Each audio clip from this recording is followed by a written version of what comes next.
Muchas gracias, presidente.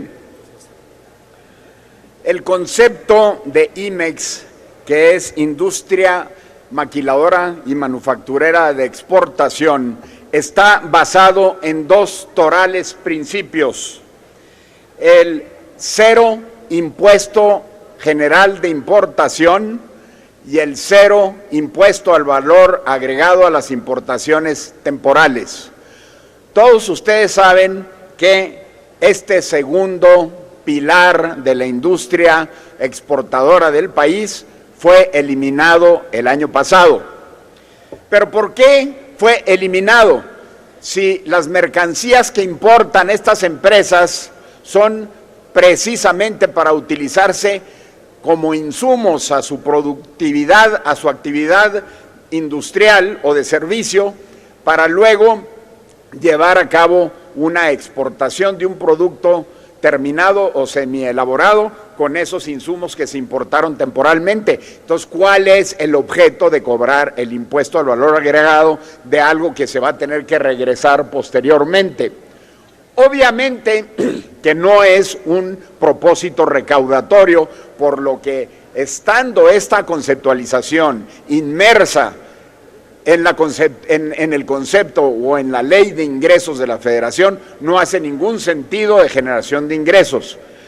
En la misma exposición de motivos, cuando se elimina la exención del impuesto al valor agregado en las importaciones temporales, el Ejecutivo Federal manifiesta que es un propósito de control.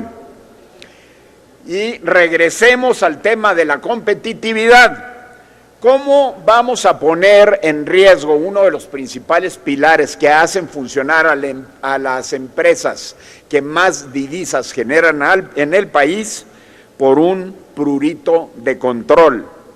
Lo que sucede actualmente es de que se finca un crédito fiscal, se hace que se cobra el impuesto, pero no se cobra hasta que el gobierno certifique, conforme a criterios dictados por el propio gobierno, por las autoridades hacendarias, certifique que todo lo que se importó temporalmente se exportó, combatiéndose de una manera flagrante el principio que se denomina el principio de la buena fe, que debe de regir en toda relación jurídica entre Estado y particulares.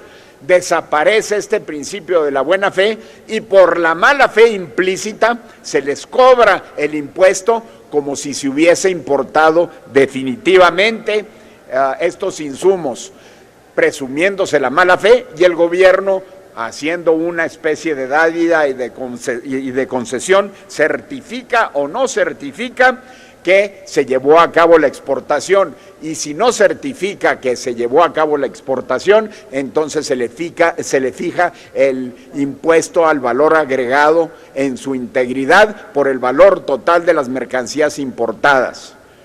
Miren, en Ciudad Juárez nada más se importan más de 22,000 millones de dólares anuales en insumos.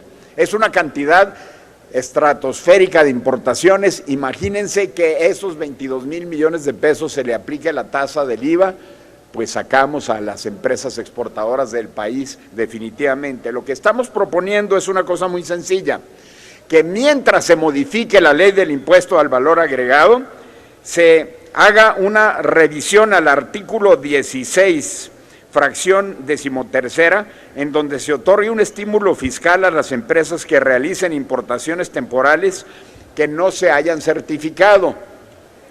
Si no se certificaron, quedarán a salvo los derechos de las autoridades hacendarias para, ya voy a terminar, para los efectos, quedarán a salvo los derechos de las autoridades hacendarias para los efectos de que si se finca que no se exportaron esas mercancías, se cobre el impuesto definitivo del impuesto al valor agregado como si fuera una importación definitiva y no temporal. De esa manera regresaríamos de facto a el sistema original, dándole esa certeza y seguridad jurídica y plena validez al principio de la buena fe.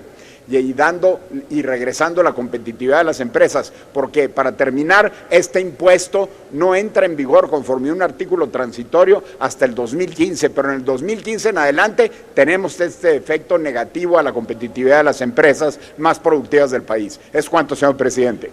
Gracias, señor diputado. Cámara de Diputados, 62ª legislatura.